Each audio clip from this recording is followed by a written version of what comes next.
শ্যামনগর গ্রামের সকালটা আজ একটু অন্যরকম। পিচের রাস্তায় ছাইরঙা কুয়াশা এখনও লেগে আছে, কিন্তু আশেপাশে টুকটুকে আবিরের গন্ধে যেন বাতাসও রঙিন হয়ে উঠেছে। প্রতিটা বাড়ির উঠোনে রংমাখা বালতি, টেপ রেকর্ডারে বাজছে সেই পুরনো দিনের রবীন্দ্রসঙ্গীত। একদম গ্রামের প্রান্তে ছোট্ট একটি কাঁচা ঘর, সেখানে থাকে পৃথ্বীশ, এক খুব শান্ত স্বভাবের 16 বছরের ছেলে। পৃথ্বীশের মনে রঙের প্রতি এক অদ্ভুত টান। সে রং দেখলেই খুশি হয়ে যায়, আর কেউ যদি কারো গায়ে রং লাগায় সে আপনা থেকেই হাসতে শুরু করে দেয়। আজ সকালে তার বাবা তাকে রঙের ঝুলি হাতে দিয়ে বললেন, আজ দোল, মন খুলে খেলিস, কিন্তু কারোর দিকে বেশি জোরে রং ছুড়িস না, ঠিক আছে? পৃথ্বীশ মাথা নেড়ে সম্মতি জানালো। এবার সে গ্রামের মাঠে পৌঁছতেই সেখানকার ছেলেমেয়েরা তাকে রং দিতে দৌড়ালো। কিন্তু পৃথ্বীশের আজকে ঠিক রং খেলায় মন নেই, কারণ তার মন আজ একটু অন্যরকম ভাবনায় ব্যস্ত। তার বন্ধুরা তাকে একে একে করে রং দিয়ে ভূত করল, কিন্তু সেদিকে তার একদমই মন ছিল না।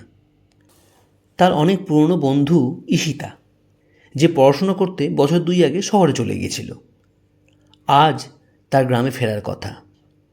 ও বলেছিল ও দোলেই আসবে। তাই পৃথ্বীশের মুখে রঙে ভর্তি হয়ে থাকলেও তার চোখ রয়েছে রাস্তার দিকে। হঠাৎ দূর থেকে একটা সাইকেল থেমে এসে দাঁড়ালো। সাদা গোলাপি ওড়না উড়ছে বাতাসে। পৃথ্বীশের দেখে মনটা কেঁপে উঠল।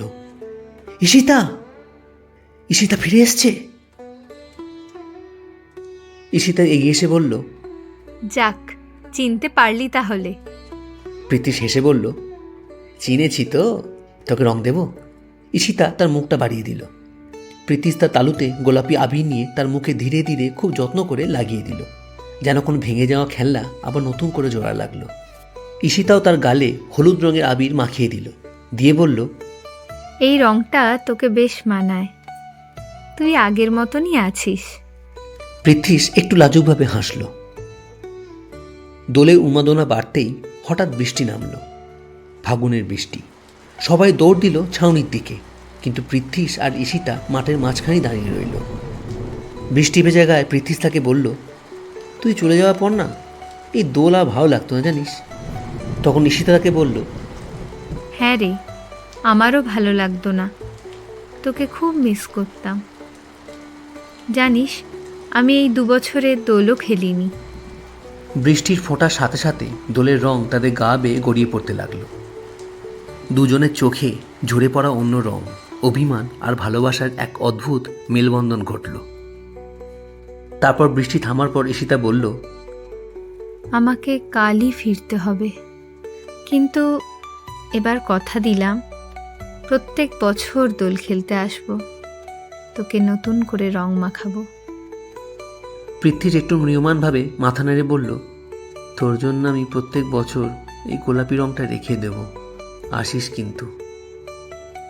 কথাটা শুনে ঈশিতার ঠোঁটের কোণে এক মিষ্টি হাসি ফুটে উঠল। তারপর গ্রামের পথ ধরে ঈশিতা তার সাইকেল নিয়ে চলে গেল। পৃথ্বী চুপ করে দাঁড়িয়ে রইল, হাতে একটু গোলাপি আবির নিয়ে। বাতাসে রঙের গন্ধ ভাসছে, কিন্তু পৃথ্বীশের মনে আজ অন্যরকম এক রং, একটা নরম, একটা অচেনা অনুভূতি। দোল মানে শুধু রঙের উৎসব নয়, এই যেন স্মৃতির, ভালোবাসার ফিরে আসার উৎসব। আর পৃথ্বীশের জীবনেও যেন আলো জ্বালিয়ে গেল সেই রঙই।